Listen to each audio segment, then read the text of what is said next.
Hey guys, I'm Jake Jones. I got my white angel robe on today. My red devil's robe is in the wash. But I think the white is appropriate for this video because we're going to talk about old Saint Bernie. You know, the guy who's going to come and down our chimneys every year and bring us free healthcare and free college. Now, I like Bernie, I always have. He's the first and only politician I've ever voted for. And if he convinces me he's the same old Bernie this time around, I'll vote for him again. Now, first, when his campaign ad came out, I was excited because it seemed like he was doubling down on what he was saying back in 2016. It was a very powerful ad. It really got into the nitty gritty with the policy. It's not just your empty quotables and platitudes that you so often get with these Democratic candidates. And I gotta give him props for being able to keep saying the same shit for 30 years or however long as a politician and not get tired. We need healthcare. We need education. We need. But this brings me to my first concern about Bernie Sanders. He's an old man, okay? And I know I'm not the first one to bring this up, but, it's not just an age thing. There are plenty of 70, 80-year-old guys who can still lift and wrap their balls in seaweed or whatever, but Bernie is an old dog, okay? His balls are like a yo-yo, probably, unfurling and recoiling when he walks, and I'm just saying he's on his last leg, man. Which is why it's so confusing to me why he would sell out to the DNC this time, if he does. This is my second concern.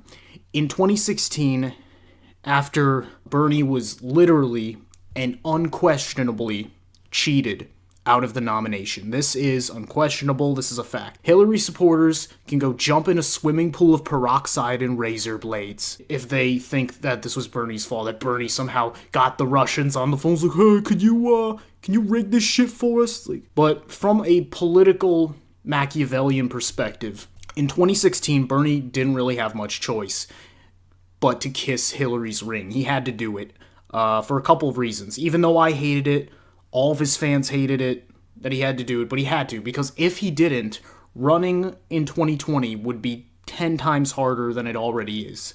He would be labeled an enemy of the Democratic Party outright, probably get blacklisted from it somehow, because he violated some fucking weird statute.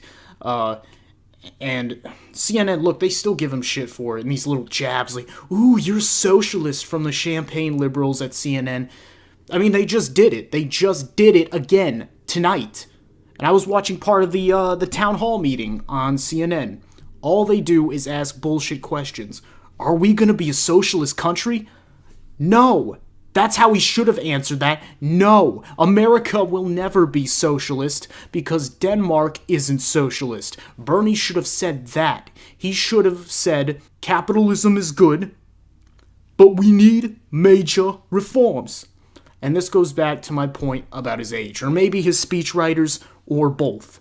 Either way, he's got to get smooth. This is a dirty game. Now, another reason he bowed down to Clinton was he had an agenda that he needed to get into the DNC platform.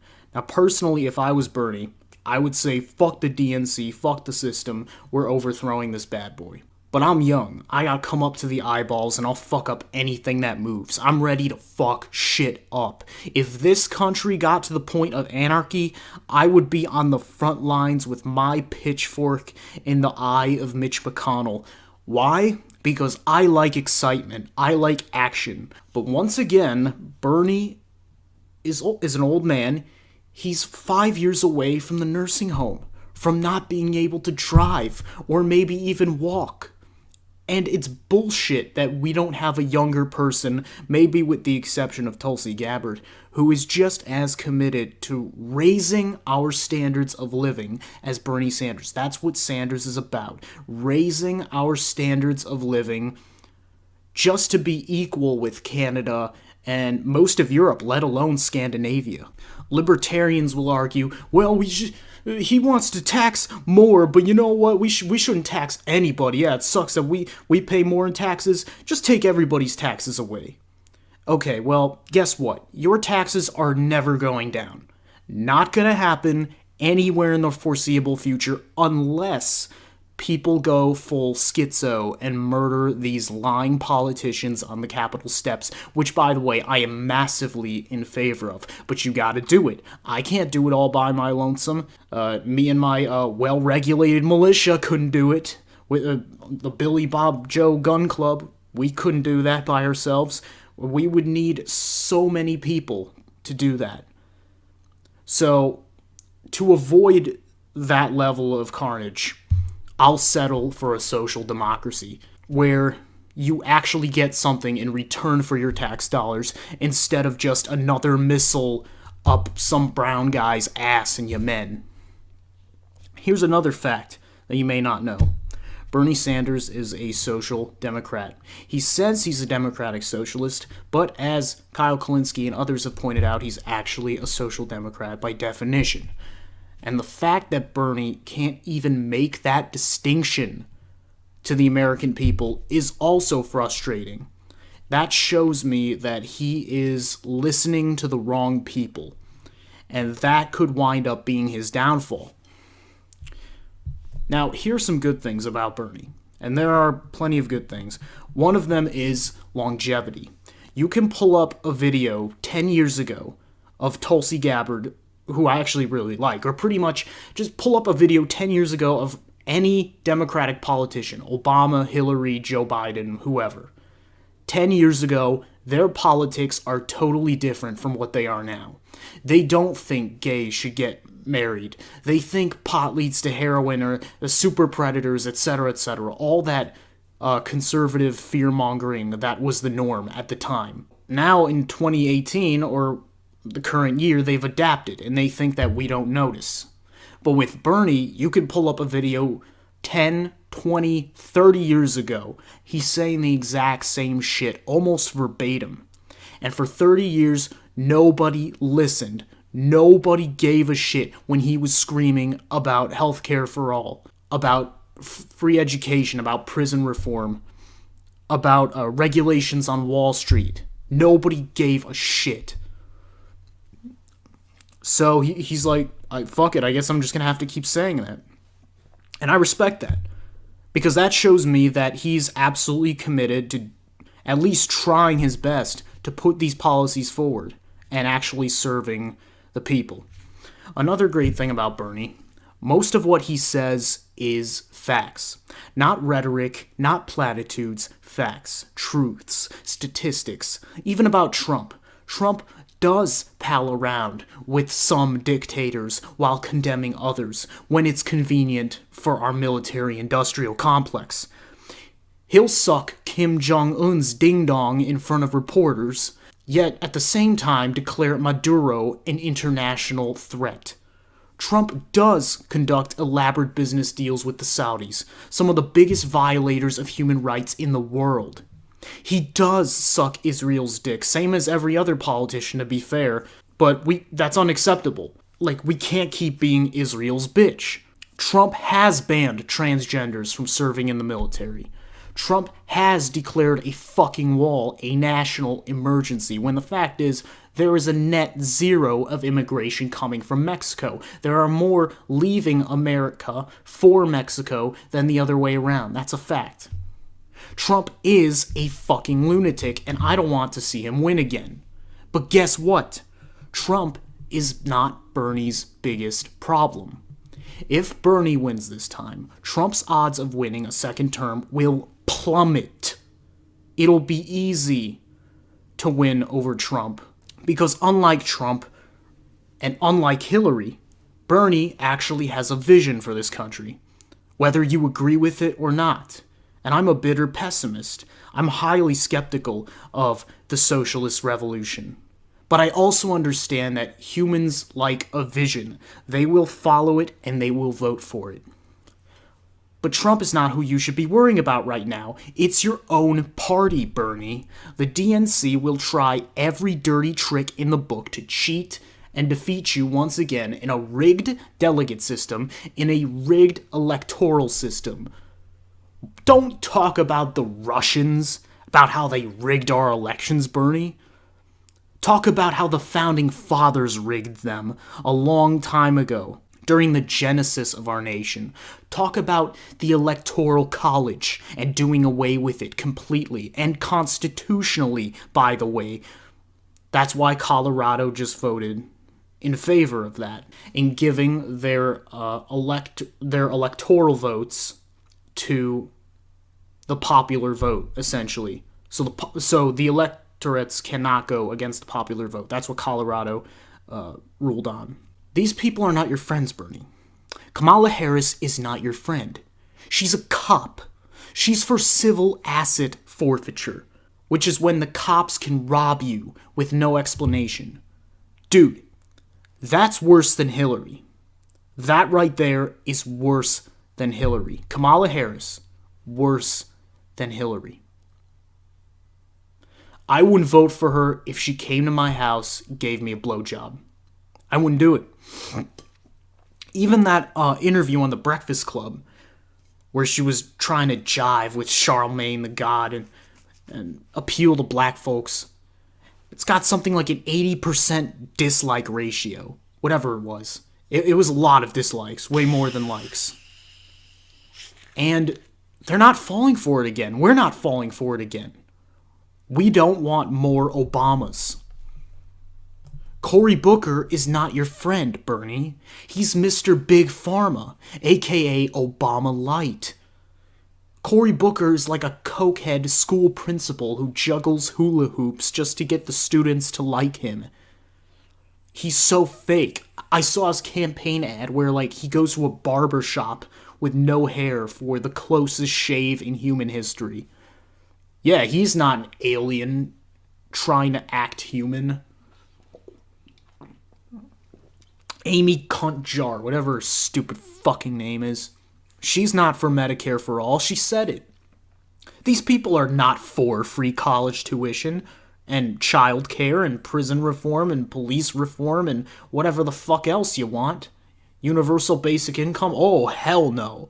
Not even Bernie's saying that. Andrew Yang is saying that. By the way, another candidate you should check out who probably isn't even going to get to be on the debate stage because he doesn't have enough donations. And Elizabeth Warren? Well, you say she's your friend, Bernie, but I'm skeptical of that. Two-faced scumbag is what I see. Says one thing, does another. Don't trust her. These people are not your friends. You don't need them. You need some weed, or a drink, or something to loosen you up on stage, so you don't sound like a broken record. So when we say, hey, maybe you shouldn't care so much about race and gender and all that bullshit, if there is an issue, we'll address it, but it's nowhere near the main priority in this election. And it shouldn't matter, because, hey, I was in the fucking civil rights movement.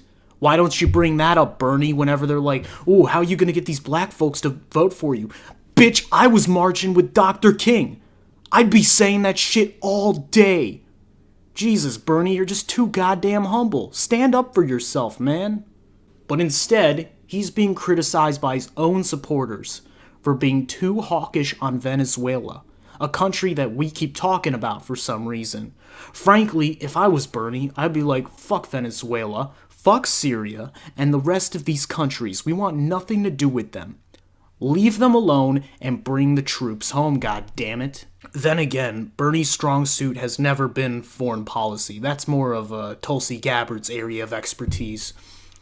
If Bernie wins, he should appoint her Secretary of State. I'm all for that. Maybe get Warren. I don't fucking know. We're not even there yet, though. He's got to get the nomination.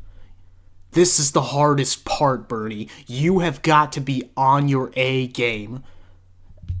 If you beat the DNC, you can sit back, relax, and enjoy the show, and you can bash Trump all you want, okay? But for now, you've got to get this nomination, man, or it's over. You've got to go harder on your opponents. Bernie needs to grab the nearest chair and slam it over Kamala Harris's stupid fucking face. These people are out for blood. They're going to use the same populist language that he uses. Plus, they're young, they're multiracial, they're women. Any identity politics they can play against you, they're gonna do it. And at the same time, they're gonna parrot the same talking points that you created. The only difference is they're not going to follow through. We know they can't be trusted. Why don't you? The problem with Bernie has nothing to do with his credentials or his policies. I love most of them. I just think he's too nice. If he fails again, I think Trump's gonna walk away with this. I really do. Fuck it. I'm gonna vote for Trump if they don't put forward Bernie Sanders or somebody similar. Because this country needs to learn how fucked it truly is. And it might take 4 more years of this orangutan. Who knows? But for the time being, Sanders is all we've got. He's got my support, tentatively. He'll need to work a little harder to earn my money. Like, get the fucking nomination. Because again, this is his biggest hurdle. It's not Donald Trump, it's the Democratic Party. And now they're going to do everything they can to lose to Trump, to put forward a candidate who sucks. They're going to do everything they can to do that. Why? Because that's how they keep the elites happy. That's how they keep this fraud of a two-party system intact. Once there is tension amongst the elites, that's when the bubble starts to burst and the system begins to collapse. So Bernie, don't talk about Donald Trump until you get the nomination. Don't even speak his fucking name. Let your opponents do the name calling. Focus on your policies. Sell that shit like your grandma sold gefilte fish in the streets of Brooklyn to raise your ass. Now, to cap off this dissertation, I'm going to go through a list of rapid-fire bullshit questions that Bernie Sanders is going to be asked, will be asked by the establishment media until Wolf Blitzer's batteries leak out of his asshole. And I'm going to give you the correct responses that Bernie should be giving, but probably won't because he's a pussy. Senator Sanders, why should you be elected by the Democrats when you serve as an independent in Congress? Well, Wolf, first of all, I think most people in America are independents and don't care what party you're in. Also, I'm an independent thinker, unlike you, Wolf, you fucking owl. I'm an independent Democrat. I'm a Jew also, did you know that? Just like you. Just like you, Wolf. We're both Jews, why aren't you with me? I'm also a groundskeeper at the cemetery on the weekends. Can you deal with that? Next question. But Senator Sanders, what about the sexual harassment scandal in your last campaign? What about it? I don't know if you know this, Wolf, but I'm a busy fucking guy, you know? Trying to save the country. I'm not Superman. We got climate change to defeat, god damn it. Now, I guess I gotta talk about this shit now, cause you're gonna call me a rapist. I'm gonna get me too'd if I don't address this bullshit. So sexual harassment, not a good thing. Not a good thing at all. Yes, we have this system. We have this system in our campaign, yada yada yada. We're going to make sure we will not tolerate any touchy-touchies below the belt that are unwanted. Who am I, Trump? I don't think so, Wolf, you fucking hologramic fuck you. In fact, if I see any man feeling up a female colleague without her permission, I will personally karate chop that guy's ass and put him in the hospital where he will receive free Medicare for all single-payer health care. Next question. Actually, Senator, that's what I wanted to get to next. Medicare for all. How are we gonna pay for it? I'll tell you how, Wolf. We're gonna rob you. We're gonna come to your house in black masks at night while you and your wife are sleeping. In separate rooms, of course. We know the deal, Wolf. We know the deal. We know your marriage is a sham. We're gonna come to your house, we're gonna eat all your food, drink all your wine, make sandwiches and leave them half-eaten on the counter, read your kids a bedtime story, and then we're gonna crack your safe and steal all your money. And we're gonna drop it from helicopters onto low-income neighborhoods in inner cities. so those people can afford free healthcare. And that's how we're gonna pay for it, Wolf. Suck my dick. You know damn well how we're gonna pay for it, by taxing the rich and cutting military spending. It's that simple. Sorry, I kind of fell off with the impression towards the end. But you get the idea. In conclusion, only two things can stop Bernie Sanders in 2020. The DNC and Bernie Sanders. What do you think? Let me know in the comments below. I'm Jake Jones for RageWin. Please click the red button. Give me a thumbs up. It costs you nothing. I appreciate that. Be back soon. Until then, let's keep on raging for the win.